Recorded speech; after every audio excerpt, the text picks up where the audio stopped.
As news of the Humboldt bus crash broke, the hearts of Canadians were shattered, along with the families and friends of the victims. 16 lives lost, many just starting out their lives, 13 more in hospital, many fighting to survive. It was a tragedy no one could have foreseen.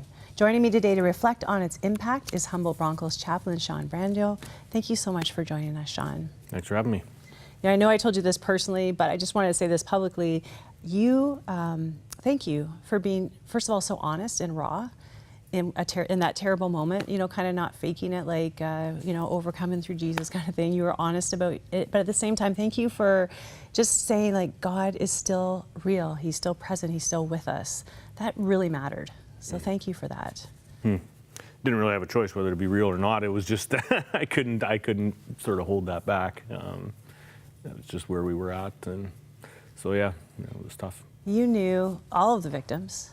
You knew the survivors. You were there in that horrific accident, so still dealing with the shock and trauma of what you had to see, being in the hospital, talking to families and letting them know they lost their loved ones. How tough was it for everyone to be looking at you in that moment and saying, okay, Pastor Sean BRANDOW, tell us some wisdom about God? And you yourself were a victim in a sense. It was, it's a real solemn privilege, I guess, that you find yourself in to be in a position, I guess. But I don't know. It's not something you can really sit down and write out, but it is something you prepare for, in a sense, and you have to be prepared for. That not for this particular circumstance, but I think in case of any tragedy, unless you set your foundation before that happens, I think you're in serious trouble if you don't. And you try to build that foundation during a time of tragedy is very difficult. And so in a lot of ways, I think God had been shaping and molding and working in my heart before the accident happened, in some ways to prepare, to have something to share. There was something there already. And so we all saw that, and thank you for that. You know, obviously it's a long journey, a long road to healing for Humboldt and all the people affected by it. How, and this is a hard question, there's a lot of different people in a lot of different places, but overall, how's everybody doing? Some days really good, the next day is really bad. And that's the nature of grief, I guess, as the waves of grief come and so on, and as different moments are going to come up.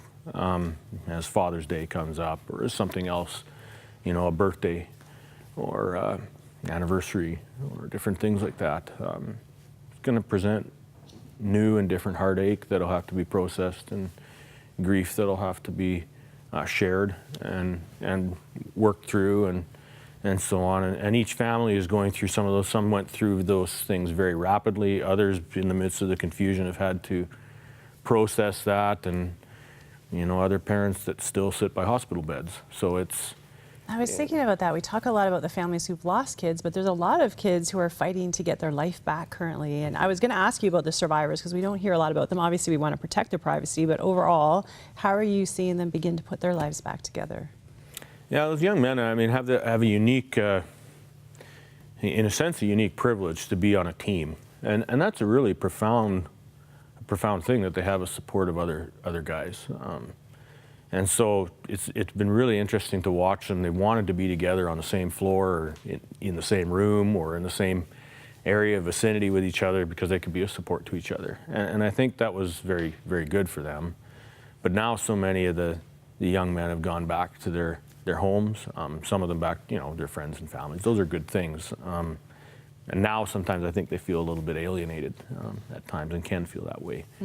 But physically, it's been incredible to watch how quickly their bodies heal. Wow. Some getting out way before I would have ever expected, and others just really are fighting. You know, just, yeah. It's an incredible journey. I was reading in the paper just recently, Kelsey Fiddler, who was one of the first people to come up, she actually saw the accident happen, she was pregnant at the time, named her baby after Logan Boulet. The parents gave permission for that. She wanted to honor him because he donated all of his organs.